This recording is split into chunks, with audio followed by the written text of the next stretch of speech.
Hello and welcome, dear students. Welcome to the online class organized by Modern Group of Institutions.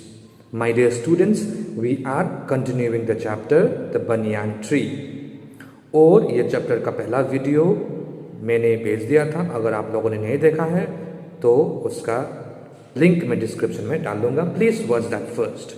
We had completed part 1 और part 1 में the writer Ruskin bond कह रहे हैं कि वो अपने grand parents के साथ रहते थे जब वो छोटे थे और वहाँ पर एक बनियान ट्री हुआ करता था. वो बनियान ट्री को वो बहुत पसंद करते थे, अपना मानते थे और उसमें खेलते थे. वहाँ पर बहुत सारा चिड़िया, छोटे छोटे जानवर, कीड़ा मकोड़ा था तो उनके साथ वो खेलते थे. एक स्क्वायरल तो उनका अपना दोस्त भी बन गया था. Right, till then we had studied. अब पार्ट 2 में जैसे जाने से पहले हम लोगों ने ये सुना कि वो ऊपर बनियान ट्री के वृक्ष में बैठकर क्या देख रहे हैं? Witnessing a great fight between mongoose and snake. Mongoose और स्नेक के बीच में बहुत बड़ा लड़ाई वो देख रहे हैं. तो वो हम शुरू करते हैं part 2. The warm breezes of approaching summer had sent everyone, including the gardener, into the house. I was feeling drowsy myself, wondering if I should go to the pond and have a swim with Ramu and the buffaloes, when I saw a huge black cobra gliding out of a clump of cactus. At the same time, a mongoose emerged from the bushes and went straight for the cobra. तो गर्मी का समय था. गर्मी के समय में सब लोग अपना घर के अंदर चले गए थे क्योंकि गर्मी था. कोई भी नहीं था, गार्डनर से लेकर कोई भी बाहर नहीं था. और वो भी थोड़ा सा ड्राउजी, मतलब नींद आ रहा था उनको भी. और तभी वो सोच रहे थे कि तालाब में जाके रामू के साथ और कुछ भैंस के साथ नहाने को, स्विम करने को सोच रहे थे. लेकिन तभी कैक्टस के बीच से निकला एक कोबरा और तभी दिखाई दिया एक मंगूस भी. In a clearing beneath the banyan tree, in bright sunshine, they came face to face. The cobra knew only too well that the grey mongoose, 3 feet long, was a super fighter, clever and aggressive. But the cobra, too, was a skillful and experienced fighter. He could move swiftly and strike with the speed of light. And the scars and the sacs behind these long, sharp fangs were full of deadly poison. It was the battle of champions. Cobra देख रहा है कि mongoose जो 3 feet लंबा है, एकदम भयंकर fighter है. मंगूस तो हमेशा सांपों के साथ लड़ना, सांपों को खाने में जाना जाता है ना. तो मंगूस भी बहुत बड़ा फाइटर है. कोबरा भी तो बहुत बड़ा फाइटर है. एकदम लाइटनिंग, इतना जल्दी वो डसता है कि आपको पता भी नहीं चलेगा. बिजली के कड़कने के जितना जल्दी होता है, लाइट का कितना जल्दी होता है, उससे ही वो डसते हैं. और उनका फैंग्स, दांत में क्या होता है, सैक्स पीछे क्या होता है, पॉइजन होता है जो आदमी को मार सकता है, किसी भी जानवर को मार सकता है. तो इसलिए दोनों ही चैंपियन थे. दोनों ही चैंपियन के बीच में अब लड़ाई होने वाली है. Hissing defiance, his forked tongue darting in and out, the cobra raised 3 of his 6 feet off the ground and spread his broad, spectacular hood. The mongoose brushed his tail. The long hair in his spine stood up. तो अब cobra भी दांत निकाल के एकदम hood दिखाते हुए, सांप कोबरा ऐसा होता है तो हुड दिखाते तो ऐसा होता है ना, तो हुड दिखाते हुए 6 फीट लंबा सांप था लेकिन 4 फीट तो ऊपर ही उठ गया. इतना बड़ा, इतना भयंकर प्रकार से वो हिसिंग साउंड, सांप अपना उसको बोलते हिसिंग साउंड, वैसा आवाज निकाल रहा है. मंगूस भी अपना बाल पूरा खड़ा करके रेडी हो रहा है फाइट करने के लिए.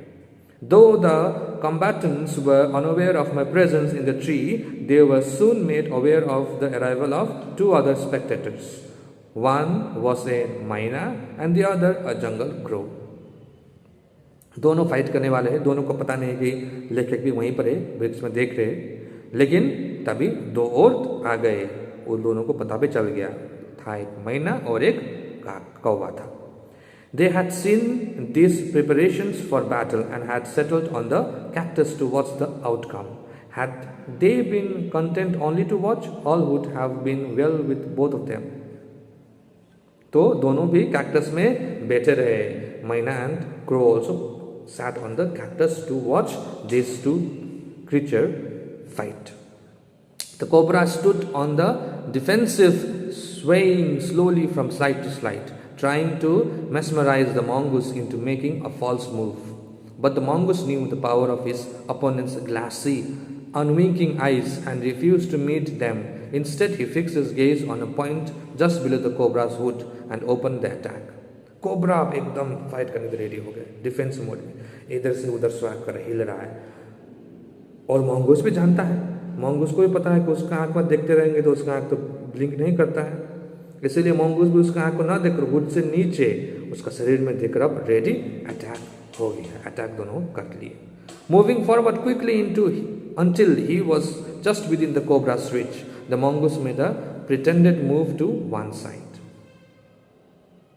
कोबरा की तरफ जाते हुए मूव किया, लेकिन थोड़ा उधर चला गया। mongoose भी एकदम चालाक है। Immediately the cobra struck.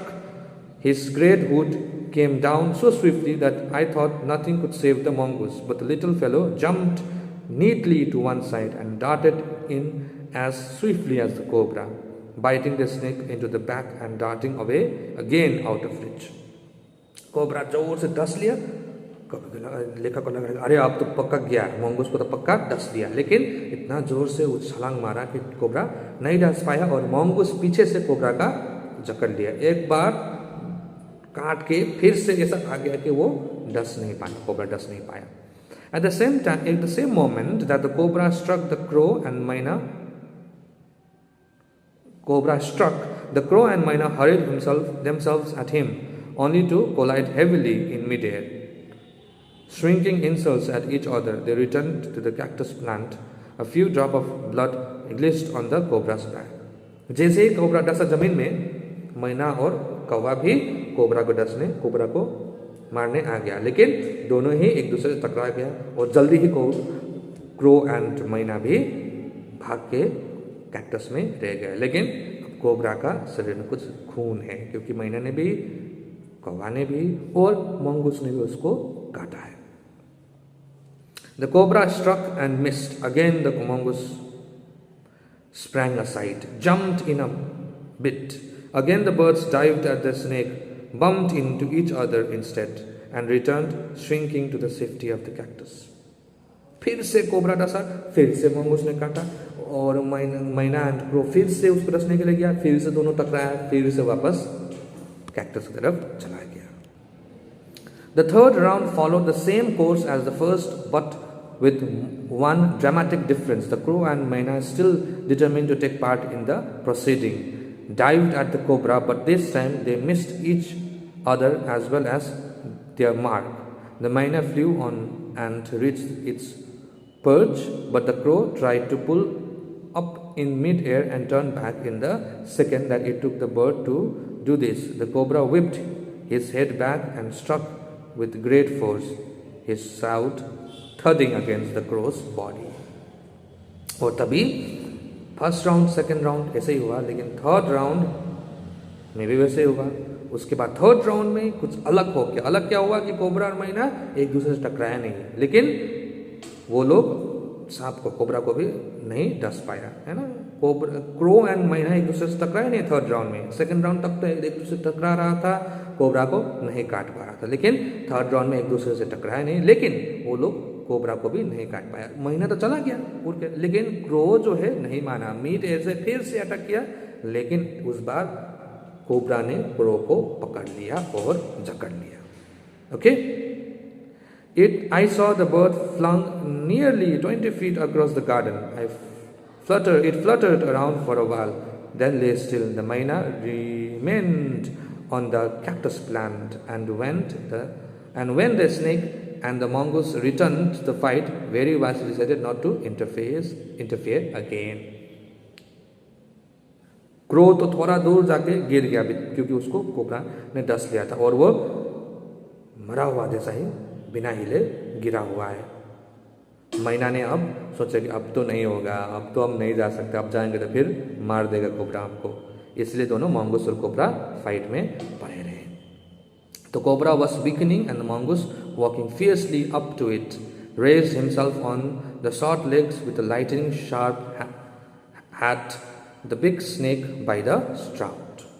Cobra अब इतना फाइट करते करते कोबरा थोड़ा थक गया था, वीक हो गया था, कमजोर हो गया था। मैना मंगूस लेकिन जोर से उसको काट दिया था और वो थोड़ा सा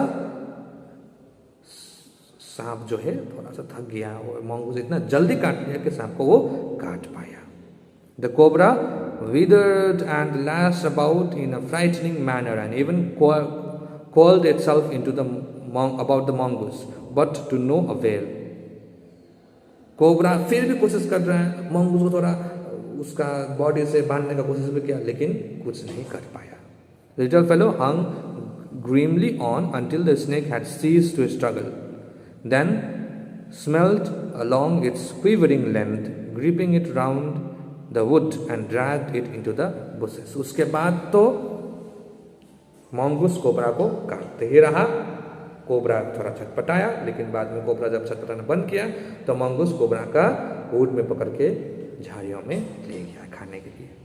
The myna dropped carelessly to the ground, hopped about, peered into the bushes for a safe distance, and then with a shrill cry of congratulations flew away. मैना भी नीचे आकर थोड़ा देखा इधर उधर, बुश में देखा कि सांप कहीं जग तो नहीं रहा है। उसके बाद फिर थोड़ा सा आवाज करके मैना भी चला गया। So this is all about this story. I hope you have understood. Thank you so much for watching everyone. Have a beautiful day.